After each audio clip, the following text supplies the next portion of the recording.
When government records fail to mention an entire family, there are only three possibilities: a mistake, a lie, or something so disturbing it was never meant to be discovered.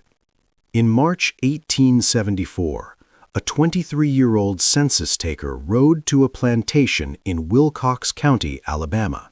He carried official forms, ink, and a simple belief that numbers always tell the truth. 3 weeks later, he left with blank pages, shaking hands, and the realization that some numbers are missing on purpose. This is the story of Hawthorne Plantation and the 44 people who officially never existed. Thomas Whitley was not a soldier, not a politician, not a detective. He was a census taker.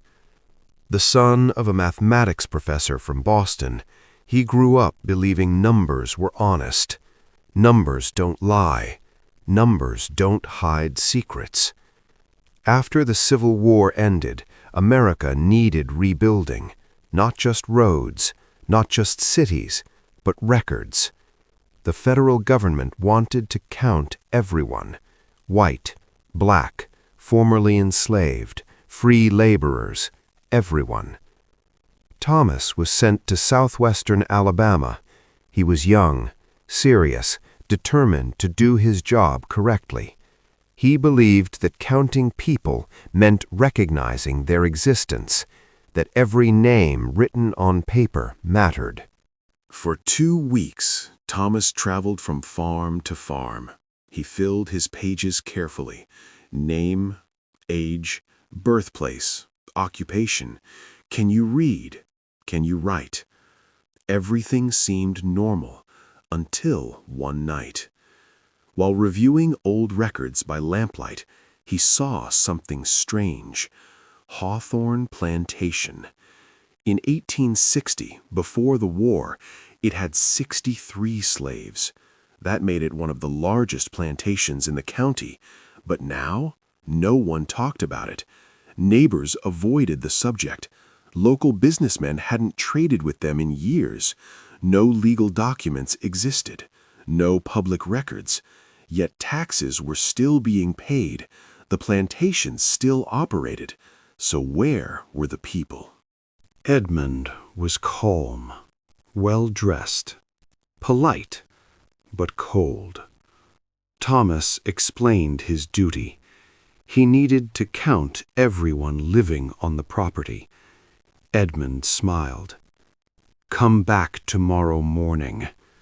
The way he said it felt like a warning. The next day, Thomas returned.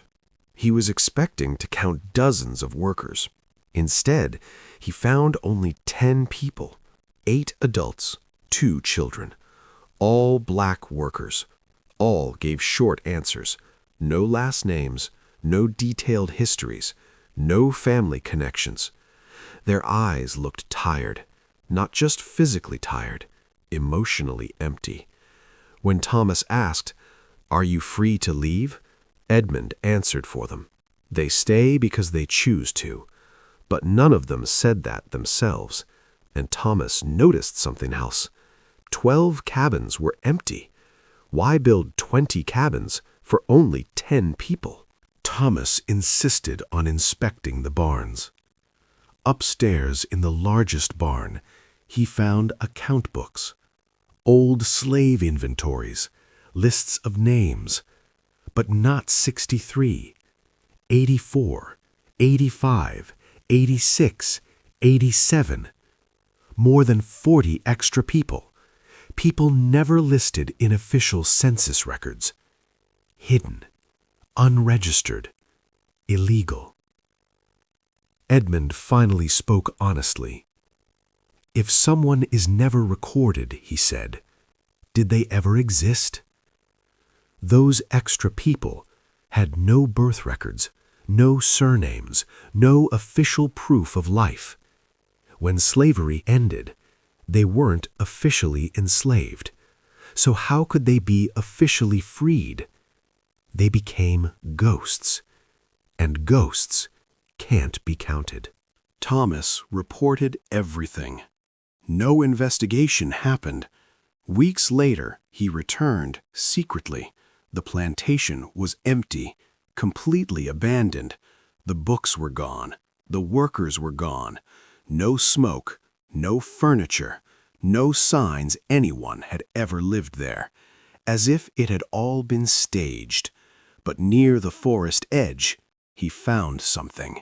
Unmarked mounds of earth. Rows. No crosses. No names. He counted 44 graves. Carved symbols marked nearby trees. Simple shapes. Made by someone who couldn't write. Proof someone wanted these lives remembered.